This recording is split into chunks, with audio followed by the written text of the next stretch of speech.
À Thiès, souvent surnommé la ville de lumière, le village artisanal, véritable vitrine du savoir-faire local, fait face à de nombreux défis. Dans ce reportage, Dame Gueye, président du comité du village artisanal de Thiès, revient sur la mission des artisans. Notre mission, c'est de participer dans le développement endogène. En tant que Thiessois, nous sommes ici dans l'enceinte du village artisanal, travailler comme artisan bijoutier au niveau du Sénégal et au niveau de la région de Thiès. Parce que le village artisanal, c'est le vitrine du Sénégal, c'est le vitrine de la région de Thiès. Ça a été créé en 1962 par le fameux ministre, M. Mamadou Dia. Premier exemple qu'il a fait, c'était le village artisanal de Soumbédioune. Par la suite, on a transféré le village artisanal encore ici au niveau de la région de Thiès, qui se servent comme exemple pour les autres régions. Les difficultés auxquelles ils ont confronté. Bon, les difficultés pour la bijouterie, c'est la matière première. Je le dis, je cite au niveau de la région de Thiès, mais c'est partout au Sénégal. Parce que nous ne besoin pas d'un comptoir pour acheter de l'or. Nous n'avons pas eu un comptoir pour acheter de l'argent. L'argent ou l'or, on l'a sous un trafic.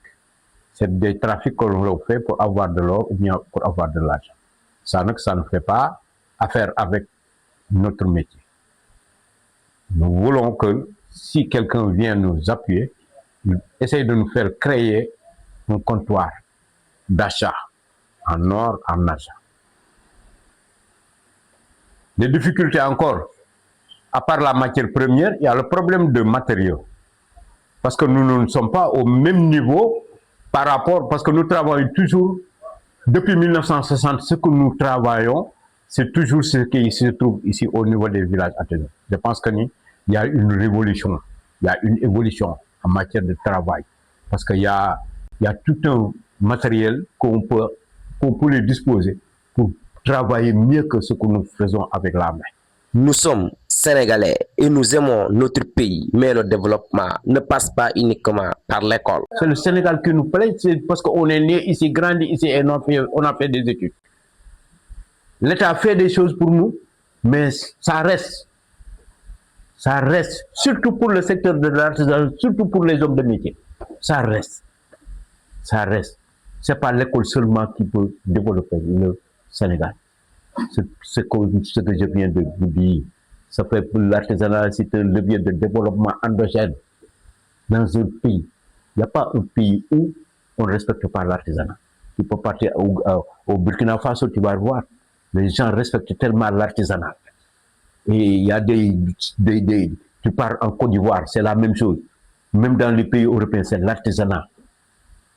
Mais pourquoi le Sénégal ne peut pas faire autant de moyens pour essayer de voir comment faire pour développer l'artisanat? Pour savoir que tous les gens qui viennent ici, savoir qu'ici au Sénégal, l'artisanat existe. Mais aussi la fréquentation par rapport aux dernières années, cela marque une plus grande différence. Durant ces dernières années, pourquoi la fréquentation n'est pas à un niveau plus élevé que par rapport? C'est parce qu'il y a un problème de communication. L'artisanat devait avoir une très bonne communication. Parce que je peux vous dire que dans la région de Thiès, tu peux faire micro-trottoir pour voir. Il y a beaucoup de gens, si vous les interrogez, ils ne peuvent pas vous dire où se trouve l'artisanat. Ça, c'est un manquement. C'est grave. Au niveau de l'international, nous devons avoir des contacts avec certaines tours ou bien certains hôtels. Chaque fois qu'un étranger vient, bien un touriste vient, on prend destination à Thiès pour venir visiter notre travail. À partir de ce moment, ce que nous gagnons pourrait au moins nous satisfaire d'une part. Mais ça reste autre chose. L'État doit nous approcher pour nous donner nous former sur d'autres chaînes de valeur, telles que des renforcements de capacité, comment désigner un prix, comment faire des dessins industriels.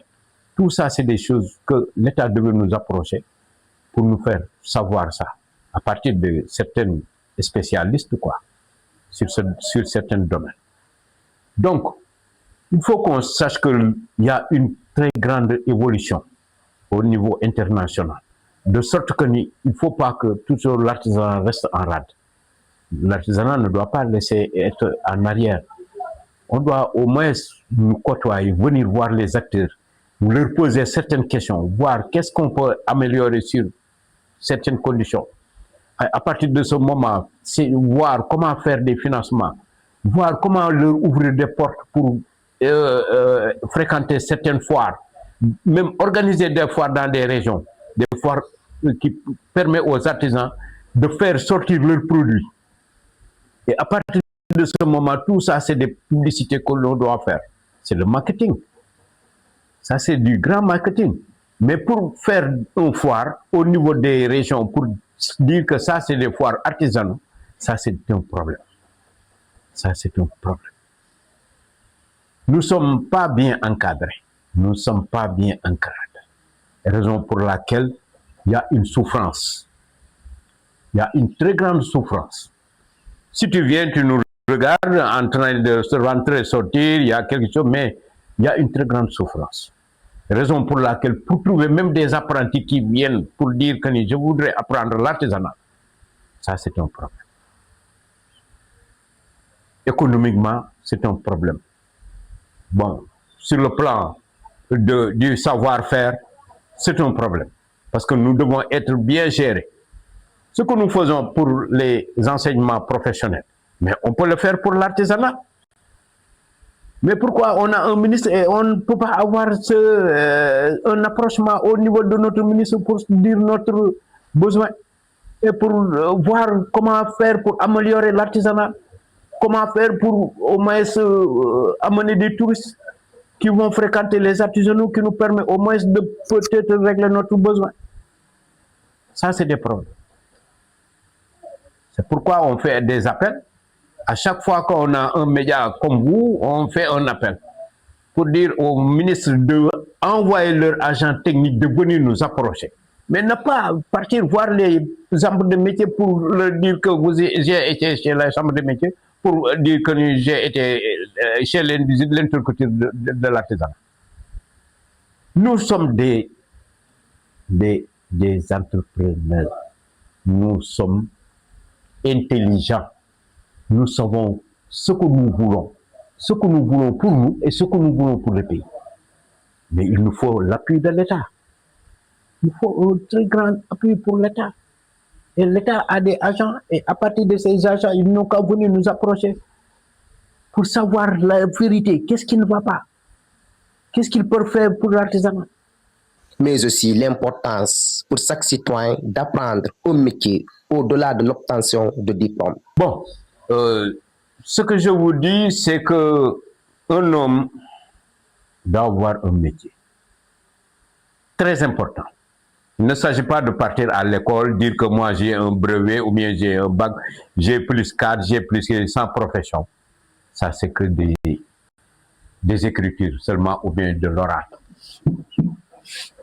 Un homme doit avoir un métier. Le métier, ce n'est pas pour une ethnie. Le métier, c'est pour un savoir-faire.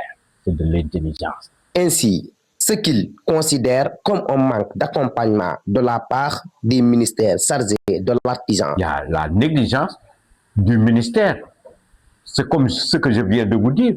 Le ministre doit venir aborder les artisans au niveau de l'enceinte du village, voir les acteurs, leur faire un regroupement, le regroupement des bijoutiers. Ils viennent ici te dire ce qu'ils pensent pour que la bijouterie se développe, ce qu'ils pensent pour avoir la matière première, ce qu'ils pensent pour essayer de voir comment transmettre ces métiers-là à nos futurs fils ou bien à nos neveux.